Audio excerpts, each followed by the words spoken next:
Hello, welcome back to Single Mom on a Farm. I'm so glad you're here. Today is the long-awaited video of my miracle stories. Y'all been asking for it and I've been putting it off because I'm so afraid that after I do it and edit it and get it all uploaded, then I'm going to remember an important story that I really wanted to share.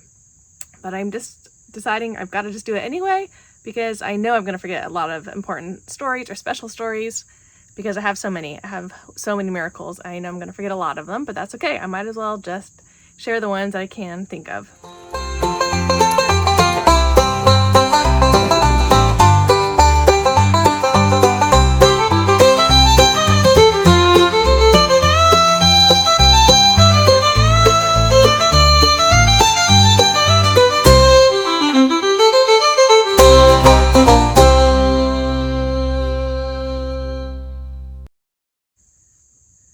This video is actually going to be part one. It's going to be about miracles with money, and then I'm going to do a part two about miracles with prayers being answered, just without, not necessarily financially or with money, but people helping out or just seeing things fall into place, what we needed to have happen, like finding the house.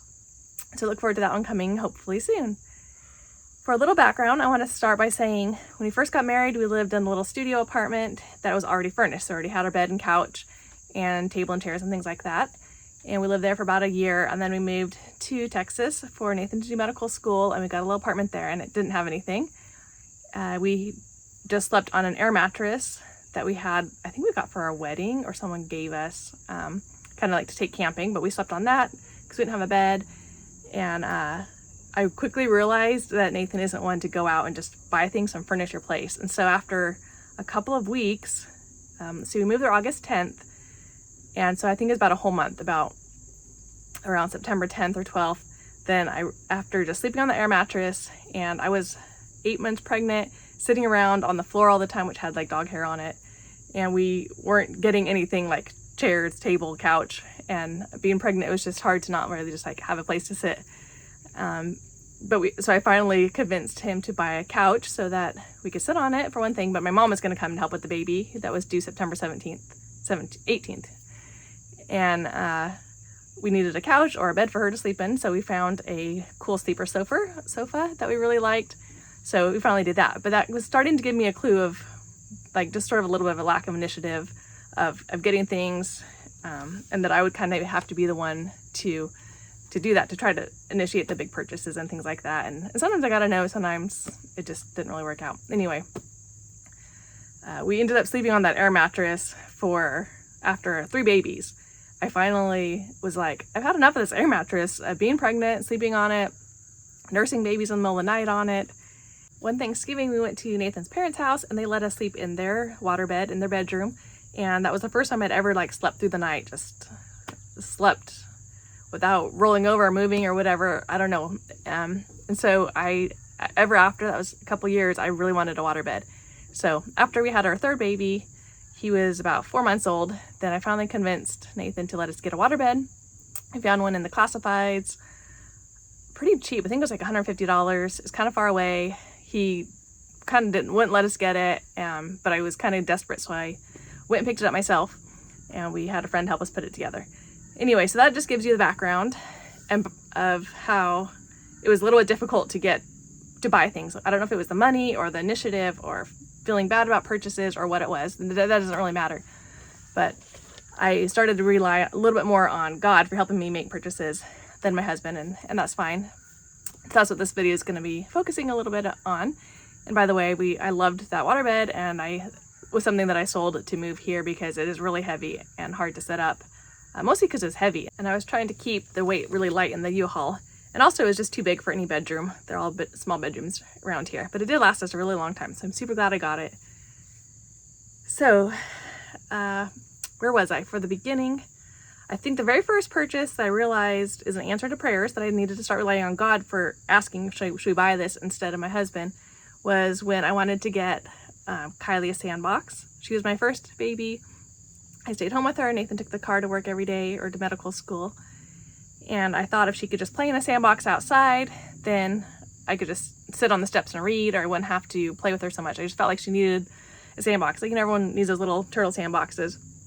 So we talked about it. He said no. and I prayed about it and just prayed for one. And I can't remember if it was like the next day or really soon afterward though, but I remember looking out my window and there was one in somebody's garbage, like by the side of the road, in our street, in our neighborhood. So I ran out there as soon as Nathan left to work. I ran out and grabbed it and I washed it out. It had no cracks or anything. It even had the lid, and put it in the backyard. And I either went and got some sand, I think, and filled it up. And she played with it a lot, and it was just kind of like a fun purchase for my baby because we didn't have much toys or anything for her to do. But it also testified to me that God was listening to my prayers and answering them and provided exactly what we needed. The next thing I got that was special to me was a shelf for my kids' toys, or at least that's what I wanted. I really wanted like a shelf. They had gotten some puzzles for Christmas and some toys, and I didn't have a place to put them in the bedroom. I did have this little desk that was a super small desk. I think I got it when I was like 13 or 14. I spent my own money on it. It was like $16 at Kmart. And I wondered, and I'd use it for my scrapbooking, but I wondered if I could, it had like one drawer and you sat under like a desk, but I wondered if I could put a shelf under it. Well, I remember one morning doing the same thing, looking out the window and seeing a pile of junk in a neighbor's trash by the side of the road. And I saw that there were like desks or bookshelves or something like that. And it looked the same as the desk that I had. So I ran over there and I was able to like pull some of the shelves off. And then I was able to saw off part of it and measure it and saw it. And I must have screwed it in. I guess I must have screwed in the shelf to make a little shelf. And then it was just a perfect height. I'll add a picture in it because Thomas still has it. And I put a little shelf, and they were able to put our little blocks and puzzles in there. And I just remember thinking like, I need a shelf for my kids. And then looking out the window and seeing some shelf that I could use and take apart and add to what we already had. And Heavenly Father really cared about the littlest things like making a shelf. I feel like if you have faith that Heavenly Father will help you and He cares about your little problems, then He will definitely answer your prayers. It's kind of like a child just saying like, saying the tooth fairy's gonna come, or mommy's gonna play with me this afternoon, or grandma's gonna come visit, or something like that. And they just talk about it all the time. You're gonna play with me at 2 o'clock. You're gonna play with me at 2 o'clock. And then you're like, well, how can you tell them no, that you're not going to? They just have so much childlike faith. So I feel like it's kind of like it's like that with us and God. That we just need to show that childlike faith, that we'll trust that He's going to provide for us, that He's going to come through. And so I just kind of felt like He's going to somehow figure out a way for us to get a shelf for my kids' toys. And He did. Another thing that I wanted was bunk beds. And one day I was riding my bike along the side of the road. There were some bunk beds just sitting on the side of the road, waiting for the dump. But it had all the little bolts and screws in a Ziploc bag taped to the bunk beds. And so I knew that they weren't just like trashing this, that they kind of wanted somebody to pick it up and take it home. And so of course, that's what I did. I ran home and got the van. We had a van by then, and was able to stuff all the pieces. They're all broken down really nicely and just stacked, like the headboard and the sideboard pieces and everything. And they were just stacked on the side of the road. And so I grabbed them and stuck them in the van. And we didn't have room for them in that house, but I held on to them because I knew we could in our next house when we moved. And the funny thing is that I didn't have bedding for them, but then a friend all of a sudden said like, I don't want my bedding anymore for my kids. It's bunk beds. Do you want it? And I had loved that bedding, and I had kind of like envied it or kind of coveted it, that it was such nice bedding from Pottery Barn Kids. And I loved the colors and the patterns and everything there for a boy and a girl that she had. And I knew that it could work same thing. Like I could put our girls in it. I could put our boys in it. Anyway, so she did. She gave it to me. She just was like, I'm getting rid of this. Do you want it? And I took it, and we waited till we moved to our next house and set up the bunk beds and had that bedding. And we still have that bedding on our boys' beds today. So that's been another big blessing, that God wants to provide for us and give us little things that we want. In the back of my planners every year, then there's like a little notes page, and I will write in January, some of the large purchases that I aim to make. And I did this starting way back. I kind of tried sometimes doing it as a family council. Sometimes I just wrote it by myself. Sorry, my legs. I'm sitting on my legs and they're hurting or falling asleep. Things like maybe state parks that we wanted to visit, or like a trip to Raleigh, which is like 2.5 hours away, or taking the kids to the zoo. Any big purchases. We needed a second set of bunk beds shortly after we got the first set, since we had so many kids coming so quickly. and kids still in toddler beds for a really long time, like till they're 7 and 8.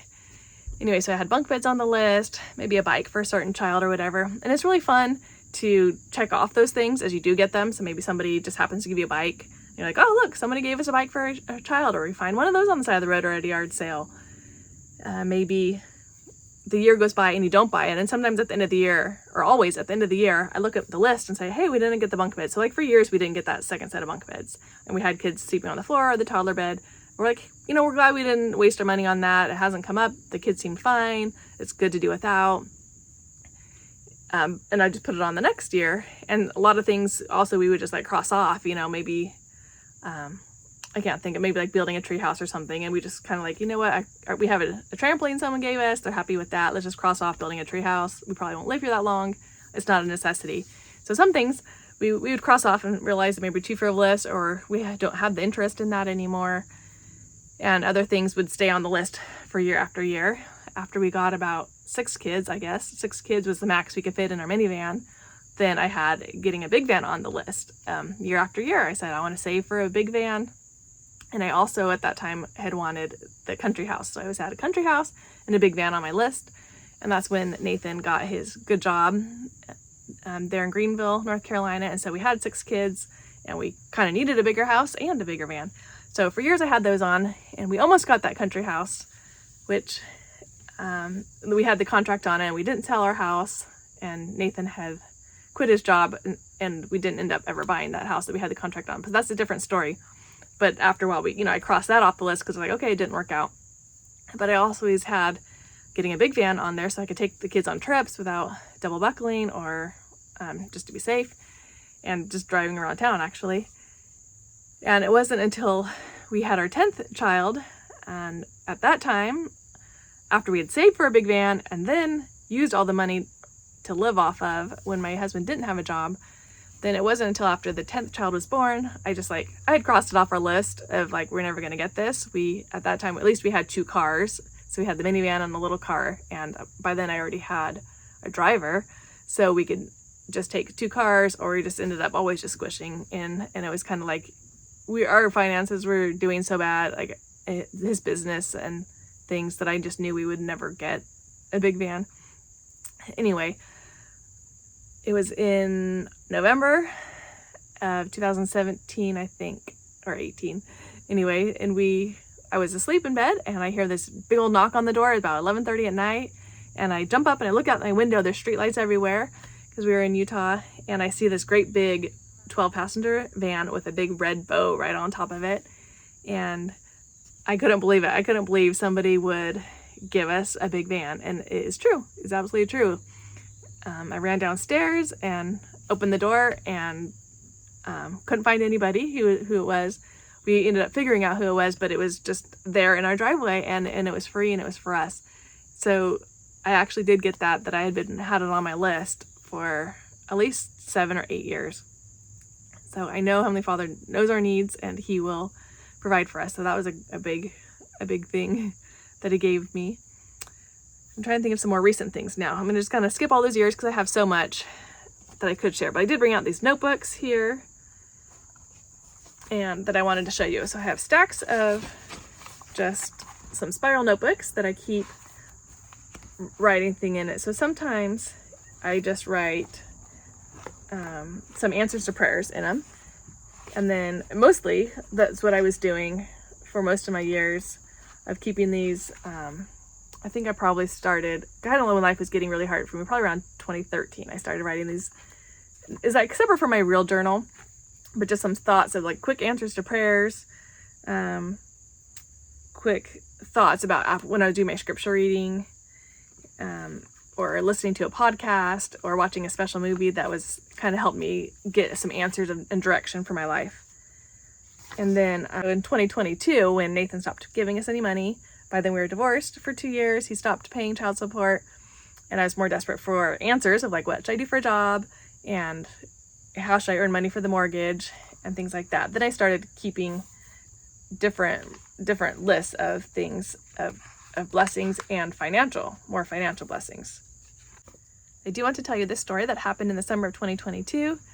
Nathan stopped giving us money around May, and at the end of June, our water heater started dripping. It was a tankless water heater, so they're not that big. And it was just like all rusted. And so the water was starting to drip out just a little bit. We had buckets under there. Well, by the 4th of July, it's like a pretty steady stream. So you're having to like change the buckets or pots about every hour. And it's down in the basement. There's bugs down there. It stinks really bad. It's kind of a humid spot. I don't know. It just stinks. And so it's kind of spooky to always go down these really steep, narrow stairs and empty the water buckets. So I was kind of good. So I knew I needed a new water heater. I did all the research, looking up the tankless kinds, looking up the tank ones with a tank, but then that would require new piping and everything. And tankless are supposed to be more efficient over the long term anyway. I looked up electric ones versus gas ones. Ours is already a gas one. So I looked up the price differences over the long term. I did find somebody that was willing to give us an electric one for free. And so I went and picked that up, but it would need to be repiped or rewired or something. And it also said it's like a portable one. So it's kind of more like for a little office or someplace not used a lot. It's not really for a house with 10 kids in it. Even though we only have one bathroom, we also do have like our kitchen sink and our washing machine, our dishwasher. So I don't think it would apply for that. It was actually one you could just like stick under a sink kind of one. And I wanted a big one to go in the basement. So I wasn't sure about that one. So I was praying, should we keep this one? Maybe it's a blessing because it was free. It was originally like $200. So it was kind of a cheap one. Then I called the gas company. I can't remember why. Someone must have told us that they sell them. And I called the gas company and they said theirs were around $2,000 to $3,000 for the thing and then to install it. It was a really good brand. It had a 30-year warranty. It had like, was it all copper piping? No, stainless steel, because it wouldn't rust, and my old one might have been copper. I can't remember if I'm getting this mixed up. It doesn't really matter, but it was built for well water. So they said they really recommend it around my area because we all have well water and the old ones will get rusted out a little bit faster. It was very energy efficient, everything we'd want. It just was came with a really high price tag. So I didn't feel good about that. I didn't feel good about the electric one. I didn't feel good about nothing, like just not replacing it. That's kind of what I felt like doing though. I didn't feel good about doing the tank one and having to repipe it. Like I just felt like I was getting no answer. So for a whole month I was getting no answer, just doing the pots all the time. And then finally, the beginning of August, middle of August, then it just gushed out. Like the whole bottom fell out of the water heater. All the water came out. It was a big mess. We scooped the water and hauled it up the stairs and got it all dried out, put a dehumidifier down there, and got it taken care of. And then I was just like, this problem is over. At least I don't have to go downstairs all the time. But then we just lived without hot water. But it's summer, so that was fine. So we lived without a water heater for a while. And talked to a lot of different people. Sorry, the story's getting long, huh? Talked to a handyman that my mom has in California to ask his advice. That was a decent thing to do for a price for a gas water heater.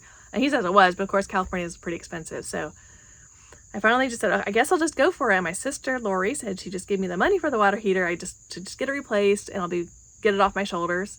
So I called the gas company and they came and gave me a quote and looked at the basement and, figured out how much it would be and estimated to be like 4 hours to put it in and install it, and that I already had most of the piping there and it shouldn't be a problem. And I kind of told them my story. I'm a single mom of 10 kids. I still don't know if I should do this or not, or do this electric one. And that's kind of what I was asking them. Is I showed him the electric one and if it could go anywhere and fit in, and he's like, that one's just not going to work for your house or your family, especially when all the kids are home and we're needing hot water. It's not going to keep up.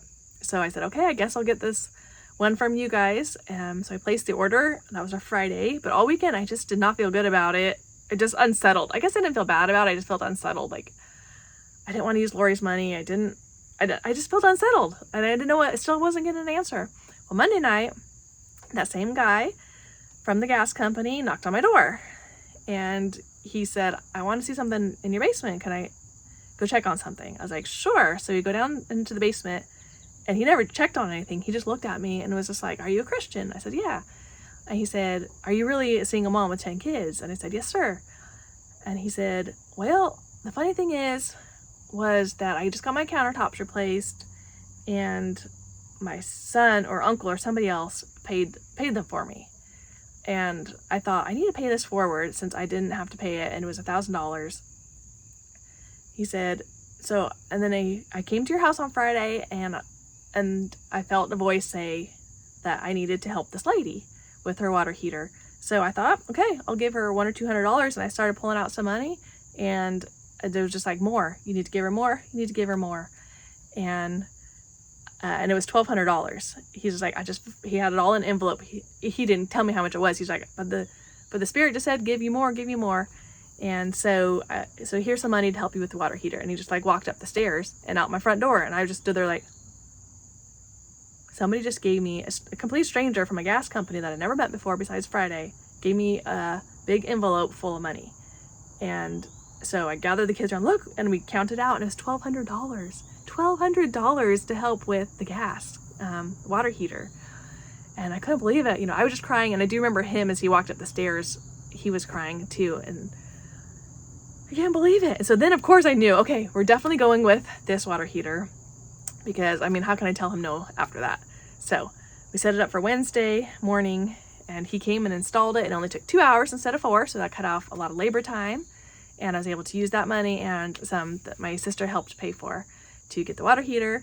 And we all had hot showers again after, that was the end of August. It was the very end of August, like August 27th, I think. I probably have it in my journal, one of my journals here, but for the sake of time, I won't look up the date, but it had been a long time that we'd gone without water. Also, that same exact day, so it's like when it rains, it pours, right? And that day was a poured blessings. And this should belong in my other video about just prayers being answered, but all summer, we'd also prayed for Lori a job in North Carolina or Virginia or West Virginia, Kentucky, Tennessee, anywhere close to me so she can come and help. She was in Iowa. She didn't like the cold and the wind and the snow. She wasn't by any family. And so she was looking for a job, and she coaches. She is she's a strength and conditioning coach. So she helps all of the athletes train and work out different muscle groups and everything according if they're soccer players or weightlifters or wrestlers or whatever, swimmers. And so she had applied to all the jobs in the spring. So if there's ever going to be jobs, you apply in the spring, their job openings are posted in the spring, and then you start in the fall. And so she applied, she had tons of interviews, she got maybe a couple offers that just didn't feel right to her. And here was August, and she still hadn't have a job. She did not want to stay there where she was another whole school year. And so the Friday before, it was the same day that guy had come. I don't want to give his name away in case he wanted to be anonymous, but it was the same Friday that she had an interview with them. And then Monday she got called back for the second interview, just like over the phone. So she did that interview. And Wednesday was the day she'd find out if she got the job. And so all day we were just praying so hard that she would get the job. And all day she didn't hear anything. 5 o'clock came. She called and said, I hadn't heard. It's 5. They probably won't even hear about it. Well, then 6:30 that night, they called and offered her the job, and we were so happy. So it was just such a miracle that she got the job the same day as we got our water heater fixed, and it was all paid for, and it just felt like a huge relief off our shoulders. And she was able to move to Charlotte, which was only a few hours away. We were able to see each other a lot more than in Iowa, which is a 2 days drive. So that's that story. And I'm just now thinking of another story that was before this time. It was a Christmas that we really struggled when Nathan didn't have a job. And we were living in North Carolina. It was 2014. He hadn't had a job for a couple of years, about a year and a half. And it was late at night.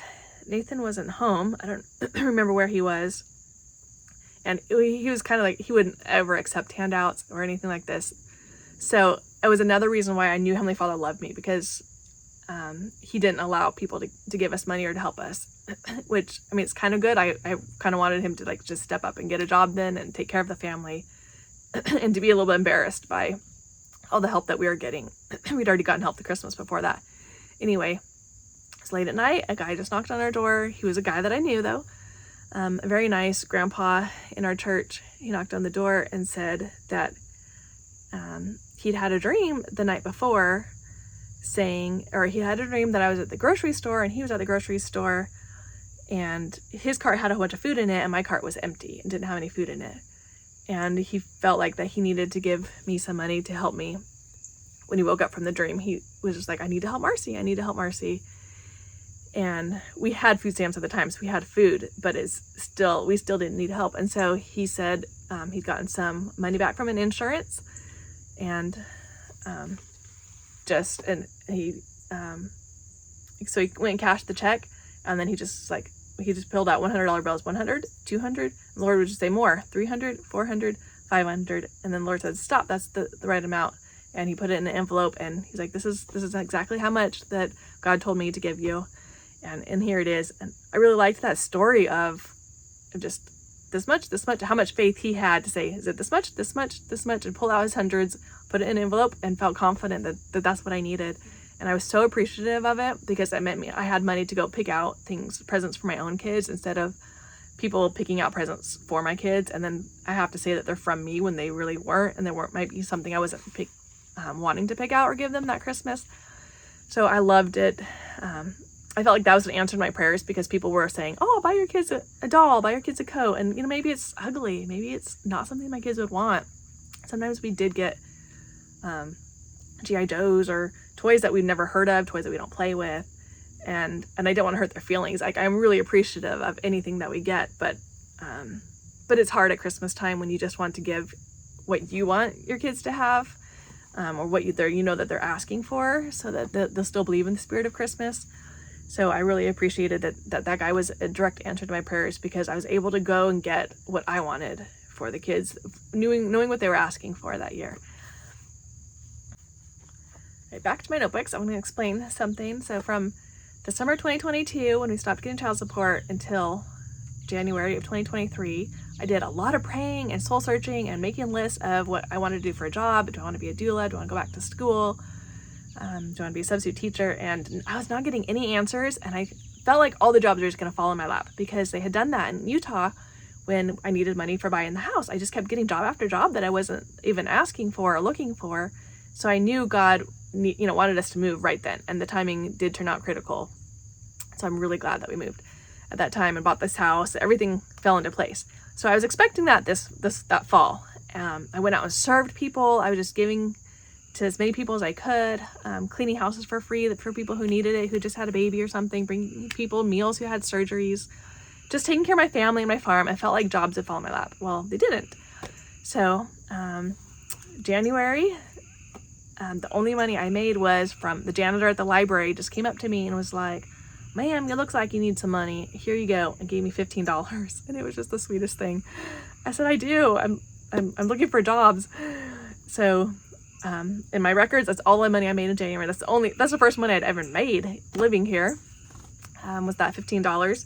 But I started writing down blessings of anytime I just see things like that. And then in February, we started selling our eggs. And so I wrote that down. So because things were looking pretty bleak for me, I just started writing like a week of blessings like that. So warm weather was a blessing. $5 was left on my bed from a kid, so I think it might have been Samuel. I have a question mark by that. I sold $10 worth of eggs to somebody and $5 with somebody else. I got a job walking a dog, and she paid me $20 each time I walked her dog, and so I was adding up that money, and I was just like overjoyed, to make $100 that month, that week of February. And then the next week I made like $65, and then I found a consignment sale to sign up for, and I sold $60 worth of clothes there. I sold one of my homeschool curriculums I started writing. Someone gave us some free clothes. I found gas for $3.04, and then like the next day it went up to like $3.20. So little things like that I felt like that was a blessing that I was able to get it on that exact day before it went up.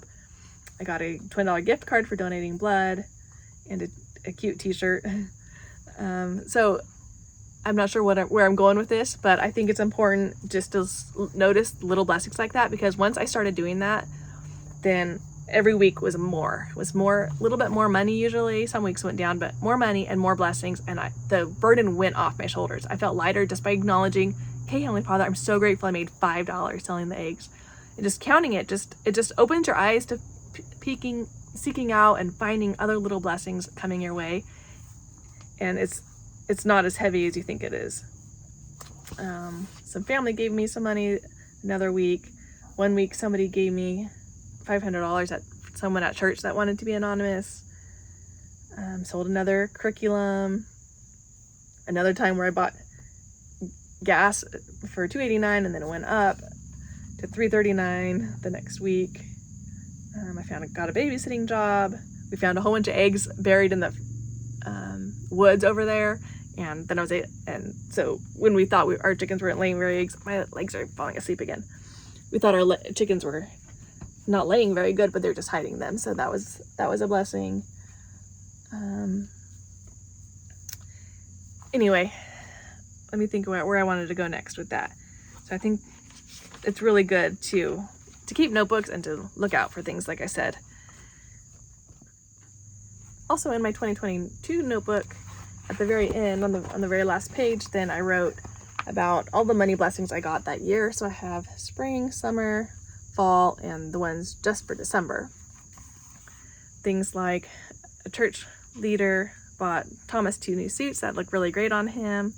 Spencer was out in Utah and we were able to get his wisdom teeth out for free. I was able to call and find someone doing a study, or not really a study, but they taught other students how to do wisdom teeth extractions, and so that they would do them for free for him. So that was a huge blessing, because we couldn't find anyone around here, and I still can't find anybody to take Thomas's out. That's another thing I should probably pray about, because he's needed them out for a long time. And we have Medicaid that'll pay for it, but there's nobody within 3 hours of us that will take them out or take Medicaid to do it. Anyway, but Spencer got his out in Utah, so that was great. We were able to find some cheap flights for Kylie and Spencer to come home that summer. Alexis was able to find a cheaper apartment and move to. So I even wrote down things that are for my kids around, out in Utah. Somebody gave us a whole bunch of free wood, not firewood, but like building wood that we've had in our barn. That's been so awesome to like build things. We've built garden boxes and sandboxes and shelves and things like that. Just a whole list. So that's pretty fun. I'll move on though. This year I have the same thing. I just kind of write down. Sometimes I go by the whole month. This was like all of April blessings, and this was all of May blessings that I just liked to write down. I want to read one of my blessings that I wrote here. Actually, there's several of them that I want to read to you, if that's okay. So there's one, May 11th of 2024. I wrote, Kylie called when I was stressed about money and had to make time for work, and I felt much better. So this is my oldest daughter. She had called, and I remember crying to her on the phone that I was worried about money and trying to find time to work when the kids needed me so much, and I just never getting time to work or earn any more money. She said, everything we give will be given back. She went on this road trip and she drove her friends, and then she felt like she shouldn't charge them for gas, even though they had all kind of said they'd help pay for gas. She just felt like she shouldn't charge for them, and she felt like the gas would be provided for. And then the next day she found out that her whole study abroad would be paid for. So she got way more back than the gas trip, having a whole study abroad paid for by a scholarship. So I tried to take that idea and go with it. I got a tax refund in April or March, and I wondered if I should pay tithing on it. Our church believes in tithing. We should give 1/10 of our earnings to the Lord, and I didn't really know if it qualified because it was earnings, and it's kind of just government help because I'm so poor and trying to raise my family. Sorry about my humid hair today. But I just decided to take her advice. I felt like I should take her advice about whatever we give, we will get back, and that much or even more. So I went ahead and paid my tithing. It was a big chunk of money. And then I got a few babysitting jobs the next week. And then somebody sent us in the mail like hundreds of dollars worth of toilet paper and shampoo, batteries, Ziploc bags, and things that we needed. And then someone else dropped by our house and gave me $100. And so I earned so much more that week after paying tithing than I'd earned like the whole month before. And it was way more than my tithing amount. So I agree with Kylie that whatever we give, we'll get more back in return. Hopefully that came out right. Then the next week, I had this meeting that I was supposed to go to for church, and I kind of felt like I should just stay home and work because I've got to start sacrificing even church things or kid things. I can't keep relying on people to pay my bills, but I decided just to go ahead and go, and hopefully I'll be blessed for it. Well, the next morning we woke up and there was like ants all over our house. And I just thought, this is the blessing I get for going to this meeting. Now I don't have time to work today. And I told Thomas to go spray for ants in the basement, and he saw a leaky pipe, which was a blessing that we had to spray for ants so we could find the leaky pipe. I called a friend and he came over and fixed it, and he didn't even charge me for it. And he fixed one in our yard also, and it was so sweet of him. I'll be so forever grateful for him. Another blessing was that I didn't get some babysitting money after babysitting, and they didn't pay me. And I was kind of disturbed by it. I felt like I did all that work babysitting. I wouldn't have if I wasn't getting paid. I used to babysit for free all the time. I love kids. I love to help people out. And I didn't really want to ever accept money, but now I had to do it for income. And so I didn't know what to do, if I should say anything or not. I just felt like, okay, I'm just not going to say anything. Just let it go, count it as service, and it'll be returned back to you. And then a few days later, then we got hired as a new job, got offered a new job singing for a nursing home. And so we took that job, and that's going to be a once a month thing, the first of every month. And that's going to end up paying more than that one babysitting job if we keep that job for a long time. So I thought that was a direct blessing, because I've never heard of that, getting paid to sing in a nursing home before. And it's through a different church. That's not our church, but they were just looking for musical numbers, and they heard about my kids singing, so they decided to do that. Put my stuff up here because it's kind of wet. Hopefully I'm tall enough. So I wrote down that. So we got that money for singing. And then they gave me twice as much as they said they would that very first time. So that was awesome. And then we sold a lot more eggs than we thought we would. And I earned more money walking the dog that week than I usually did. And so I earned my money back just that week from the babysitting job that I didn't get. And then I also found another job in Winston, which is quite a ways away, but it was like a security job where you take people's cell phones and put them in little pouches. And it pays $120 a night. So I went and did that. And so I felt like I got plenty of other jobs that week. So I wrote those down. I hope this isn't too long or too rambly. I hope some of the stories make sense. I know I have so many more. Maybe I should write a blog post, because I might be able to think better when I'm not on camera. I hope, or I know some of you already do keep a record of this. I know some of you write lists of things that you're looking for and then cross them off when you find them at a yard sale or find out that you don't want them anymore. So I love that. I love hearing from you guys when you have your stories. I hope you know that God is real and that He cares about our finances, even down to the littlest things like saving a few cents off of gas or groceries. I know He whispers to each of us to share our money and to spread it around. I'm so grateful for all the miraculous blessings that I've gotten from everybody. So many times for the last 25 years, there's just been a check in the mail that I needed right when you needed it. And like that broken windshield story I told one of my other videos, where a rake broke through our back windshield and the whole thing just shattered. And it was wintertime. We couldn't really drive with the rain and the cold blowing in. And the next day at church, somebody gave us $100 and someone else gave us $150. And when I took it to the glass lady, then she said it cost $250, and I just had the money right there for it. And so I know, I've had just so many things like that happen. I'm so grateful for them. And I hope that someday I can be paying it forward and blessing everybody else, because that's what I always wanted to do. I really wanted to help young medical students and just leave groceries at their door, leave presents at their door, send them checks in the mail, to help them during those lean medical school years like we went through. And I know my day will be coming soon. Anyway, I hope you enjoyed watching this, and I will start working on the next one, thinking of some stories of when things just fell into place perfectly for us and God answered my prayers. And hopefully I present a little bit better than I did today out here in the humid night and getting mosquito bit all over. Anyway, have a great day. Thanks so much. Bye-bye.